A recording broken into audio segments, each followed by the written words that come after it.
Hey guys, welcome to success Dilip. मैं दिलीप कुमार, स्वागत है आपका। इस वीडियो में बात करने वाले हैं आज की बेहतरीन रिक्रूटमेंट के बारे में, जो कि वैकेंसी निकाली गई है कोल इंडिया की तरफ से। जी हाँ दोस्तों, कोल इंडिया की तरफ से माइनिंग सरदार की और जूनियर ओवरमैन की पोस्ट पर परमानेंट सरकारी नौकरी की नई वैकेंसी रिलीज हुई है, जो कि ऑल इंडिया के कैंडिडेट मेल फीमेल सारे कैंडिडेट अप्लाई यहाँ पे कर सकते हैं। वैकेंसी रिलीज हुई है SECL से, यानी कि साउथ ईस्टर्न कोलफील्ड लिमिटेड। कोल इंडिया का जो SECL डिपार्टमेंट है, साउथ ईस्टर्न कोलफील्ड लिमिटेड, जिसका हेडक्वार्टर बिलासपुर जो रायपुर रायगढ़ वाला एरिया है, रायपुर वाला एरिया है, वो पड़ता है। और वहीं पर आपकी जॉब लोकेशंस होने वाली है, जितने भी कैंडिडेट की जॉब लगेगी। तो ये एक इंटरनल वैकेंसी है, ध्यान रखें, ये एक इंटरनल वैकेंसी रिलीज हुई है। परमानेंट जॉब तो है, परमानेंट सरकारी नौकरी है, बट डिपार्टमेंटल है। ऑल इंडिया के कैंडिडेट भी अप्लाई कर सकते हैं, बट सभी कैंडिडेट अप्लाई नहीं कर सकते हैं। देखिए, झारखंड कोल इंडिया का, अगर मानने चलो कि कोल इंडिया का टोटली 80% प्रोडक्शन वो झारखंड करता है, वो धनबाद करता है। तो धनबाद BCCL हो गया, एक अकेला पूरे भारत का माइनिंग सेक्टर है आपका BCCL। तीसरा है आपका जो है CCL, सेंट्रल कोलफील्ड लिमिटेड, जिसका हेडक्वार्टर पड़ता है वो रांची है, और BCCL का धनबाद है। ओके, तो यहाँ बहुत सारे जो वेकेंट कैंडिडेट हैं वो कार्यरत हैं।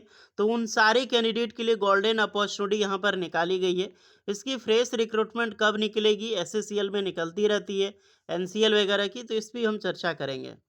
चलिए स्टार्ट करते हैं। जो भी कैंडिडेट एलिजिबल होंगे, मौका छोड़ने का नहीं, क्योंकि बहुत दिनों के बाद ये वैकेंसी रिलीज हुई है। सो डियर, ये है आपका official notification, south eastern coalfield limited, यानी कि SECL। SECL एक बहुत बड़ी ऑर्गेनाइजेशन से, अगर देखा जाए BCCL CCL के बाद पहले तो ECL था, बट अब ECL में प्रोडक्शन ही नहीं है, तो SECL उसके बाद नंबर पे आता है। ओके, तो यहीं से वैकेंसी निकाली गई है। आंतरिक अधिसूचना, जो इंटरनल वैकेंसी होगी, केवल SSCL एवं CIL, जो कोल इंडिया लिमिटेड के अन्य अनुषंगी जो सहायक कंपनियों है, वो में जो भी कैंडिडेट कार्यरत हैं वो अप्लाई कर सकते हैं।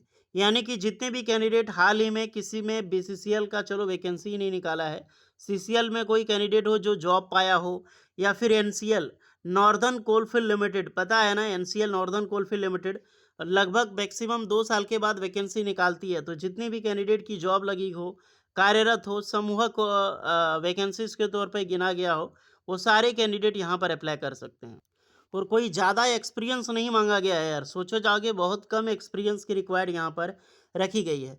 ध्यान रहे, SSCL में कार्यरत इच्छुक विभागीय कर्मचारियों, SSCL बोलो या CIL, निर्धारित ऑनलाइन पोर्टल एवं CIL की अन्य अनुषंगी सहायक कंपनियों तथा जितने भी CIL मुख्यालय कोलकाता में कार्यरत कर्मचारी हेतु ऑफलाइन के माध्यम से श्रम शक्ति बजट 2025-2026 में उपलब्ध रिक्तियों के अनुसार माइनिंग सिरदार टेक्नीशियन, जो टेक्निकी एवं पर्यवेक्षक ग्रेड C जूनियर ओवरमैन की वैकेंसी निकाली गई है।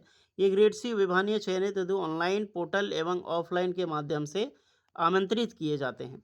वैकेंसी देखा जाए तो सबसे पहले वैकेंसीज पे हम निर्भर करते हैं। तो वैकेंसी जो माइनिंग सिरदार की पोस्ट है, ग्रेड C ग्रुप C की पोस्ट है, 283 पोस्ट पर वैकेंसी रिलीज हुई है। और जो जूनियर ओवरमैन की पोस्ट है, वो 312 पोस्ट पर जो वैकेंसी है वो निकाली गई है। जनरल में देखा जाए तो माइनिंग सरदार की 220 है, ST के लिए 21 है, SC के लिए 42 है, और ओवरमैन में 46 है SC के लिए, ST के लिए 23 है, और 243 है आपका जनरल में। तो ओवरमैन की वैकेंसी ज़्यादा है कंपेयर टू माइनिंग सरदार, बट कोई बहुत बड़ी ज़्यादा पोस्ट पर वैकेंसी नहीं है। अगर सोचा जाए तो 20-30 वैकेंसी ज़्यादा है, दोनों में अंतर यही वैकेंसी अंतर होता है। 500, अगर देखा जाए तो 595 पोस्ट पर वैकेंसी है। तो वैकेंसी कम नहीं है, बम्पर वैकेंसी है, और वैकेंसी रिलीज हुई है। मैं जानता हूँ सारे कैंडिडेट अप्लाई तो यहाँ पे नहीं कर सकते, जिनकी भी ज्वाइनिंग जो भी कोल इंडिया में अलग जगह पे कार्यरत हैं वो अप्लाई कर सकते हैं। ओके, लेकिन एक चीज़ भी आपका देखना ज़रूरी है कि मैक्सिमम एक्सपीरियंस कितना है। माइनिंग सरदार में अप्लाई करने के लिए वैलिड सर्टिफिकेट होनी चाहिए माइनिंग सरदारशिप की। अगर आपने 10th पास कर रखी हो, ITI हो, डिप्लोमा हो, डज नॉट मैटर, माइनिंग सरदार का आपका सर्टिफिकेट है, and first aid and guest testing का सर्टिफिकेट है DGMS द्वारा, तो बिल्कुल आप अप्लाई कर सकते हैं। मात्र 3 साल की माइनिंग एक्सपीरियंस आपका यहाँ पर मांगा गया है। मोड ऑफ सिलेक्शन या फिर प्रमोशन देखा जाए तो सिलेक्शन बेसिस पे होगा। ओके। नेक्स्ट है जूनियर ओवरमैन की। तो जूनियर ओवरमैन अप्लाई करने के लिए डिप्लोमा माइनिंग इंजीनियरिंग मांगी जाती है। जो 3 साल के आपने इंजीनियरिंग कर रखी हो, माइनिंग इंजीनियरिंग में माइनिंग सर्वेयर अप्लाई कर सकते हैं यहाँ पे। और इंस्टीट्यूट जो है 3 ईयर की आपका जो कम से कम ईयर ड्यूरेशंस वाली रिकॉग्नाइज इंस्टीट्यूट होनी चाहिए। वैलिड गेस्ट टेस्टिंग का एंड फर्स्ट एड सर्टिफिकेट का सर्टिफिकेट यहाँ भी मांगा गया है। यहाँ पर मात्र 1 साल का प्रैक्टिकल ट्रेनिंग एक्सपीरियंस मांगा गया है, वो भी कोल माइनिंग में। ओके। जो भी कट ऑफ डे आपकी चाहे एज हो, चाहे आपका क्वालिफिकेशन हो, 30 सितंबर 2025 तक यहाँ पर रखा गया है। इससे पहले आपका टोटली कंप्लीट होनी चाहिए।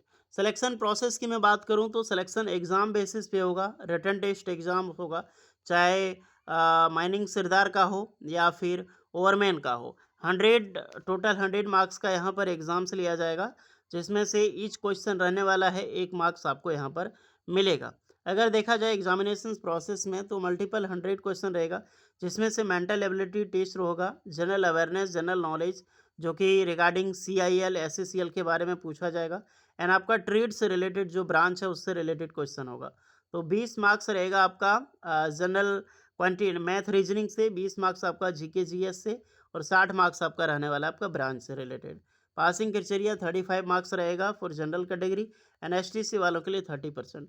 ओबीसी जो कैंडिडेट है वो जनरल कैंडिडेट से ही अप्लाई यहाँ पे करोगे आप लोग। इसका जो फॉर्म है आपको ऑनलाइन ही अप्लाई करना है, फॉर्म ऑनलाइन अप्लाई करना है, जिसकी लास्ट डेट है 30 अक्टूबर 2025 तक। तो जो भी इच्छुक कैंडिडेट हैं वो आप यहाँ पे आवेदन कर सकते हैं, और कोई भी ऑफलाइन आवेदन नहीं करेगा, टोटली ऑनलाइन ही फॉर्म फिलअप करना है।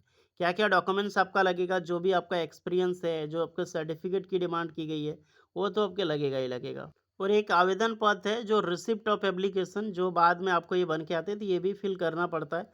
आप इसको एक बार देख लेना। प्रोफेशनल क्वालिफिकेशंस घोषणा पत्र, ये आपको देना पड़ता है। एंड कार्यालयीन उपयोग के लिए कब से आप काम कर रहे हैं, इसकी भी डेटा आपको यहाँ पर देना होगा। पार्ट 2 ये भी आपको फिलअप करना होगा। ये मुझसे बेटर आप लोग जानोगे, क्योंकि आपने यहाँ पे जॉब कर रहे हैं, क्योंकि कोई भी कोल इंडिया के डिपार्टमेंट से आप यहाँ पे अटैच हैं।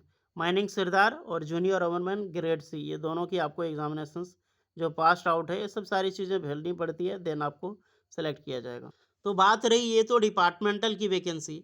अब जो परमानेंट की वैकेंसी निकलती है हमेशा एनसीएल, जो northern coalfield limited junior engineer की निकालती है, या फिर आईटीआई टेक्नीशियन की जो वैकेंसीज निकलती है यहाँ पे, क्या और कोल इंडिया से निकलेगी? तो जी हाँ गाइस, ये तो इंटरनल देखिए, वैकेंसी कोल इंडिया में बहुत भर भर के पोस्ट खाली है, तब जाके ओपन मार्केट में वैकेंसी नहीं निकल रही है, तो देखो इंटरनली वैकेंसी जो है वो फिल किया जाता है। हालांकि एसएससीएल हर साल वैकेंसी निकालती है माइनिंग सरदार ओवरमैन की, तो इसमें दो राय नहीं है। बट वैकेंसी आप सभी कैंडिडेट के लिए निकलेगी। सीसीएल में भी खाली है, बीसीसीएल हो गया, ईसीएल हो गया, डब्ल्यूसीएल हो गया जो वेस्टर्न कोलफील्ड लिमिटेड है, MCL Mahanadi coalfield limited, NCL तो हर साल निकालती ही है, जो आपका ईस्टर्न कोलफील्ड लिमिटेड है ईसीएल यहाँ पर भी है, बीसीसीएल में भी पोस्ट खाली है। बट डिपेंड करती है, क्योंकि ऑलमोस्ट देखा जाए तो 5,000 से भी ज़्यादा वैकेंसी अभी कोल इंडिया में वैकेंट पोस्ट है। बट गवर्नमेंट निकालती ही नहीं, बार बार एडवर्टाइजमेंट पब्लिश करती है कि निकाल रहे हैं निकाल रहे हैं। तो इसका भी डेटा देखना होगा, और इसके बारे में एक और वीडियो हम लाएंगे, जो कितनी वैकेंसी कहाँ कहाँ पे खाली है। फिलहाल ये अप्लाई कीजिए आप लोग, जो भी स्टूडेंट एलिजिबल है यहाँ पे अप्लाई करने के लिए। ओके। और जो भी आपके फैमिली मेम्बर में कहीं पर हो तो उसको शेयर कर देना, क्योंकि अमेजिंग अपॉर्चुनिटी है, अप्लाई वो लोग कर लेगा। जाइए अप्लाई कीजिए। कोई डाउट है तो कमेंट में बताना। मिलते हैं नेक्स्ट वीडियो में, तब तक के लिए जय हिंद।